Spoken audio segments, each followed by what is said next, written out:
யார் ஒருத்தரால் திரும்ப அடிக்கவே முடியாதோ அவங்கள்ட்ட தான் இந்த மக்கள் அவங்களோட வீரத்தெல்லாம் காட்டுறாங்க.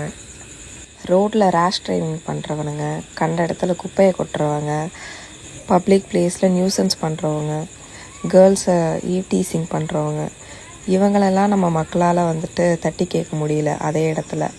ஏன்னா மறுநாள் ஒரு 4 பேரை கூப்பிட்டு நின்றுவானுங்கல்ல. ஸோ அந்த மக்களுக்கு பாதுகாப்பு இல்லாமல் போயிடும். ஸோ இந்த மக்களுக்கு எப்பொழுதுமே என்ன வேலைன்னா, நம்மளை விட யார் ஒருத்தவங்க பலவீனமாக இருக்காங்களோ அவங்கள அடித்து பார்க்குறதே இவங்களோட வழக்கமாயிடுச்சு. ஸ்மோக் பண்ணால் கேன்சர் வரும், வண்டியில் வேகமாக போனால் ஆக்சிடெண்ட் ஆகும், உயிரிழப்புகள் ஏற்படும். இந்த மாதிரி நிறைய விஷயங்கள் நம்ம தெரிஞ்சே செய்கிறோம், ஆறறிவு ஜீவன்களாக இருந்து.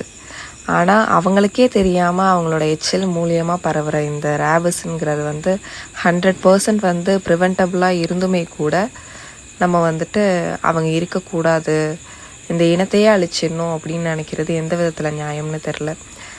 நம்ம ஸ்ட்ரீட்டில் உள்ள டாக்ஸ்க்கு வேக்சினேஷன் பண்ணி ஸ்டெர்லைஸ் பண்ணுறது தான் இதுக்கு நல்ல ஒரு தீர்வாக இருக்கும்னு நினைக்கிறேன்.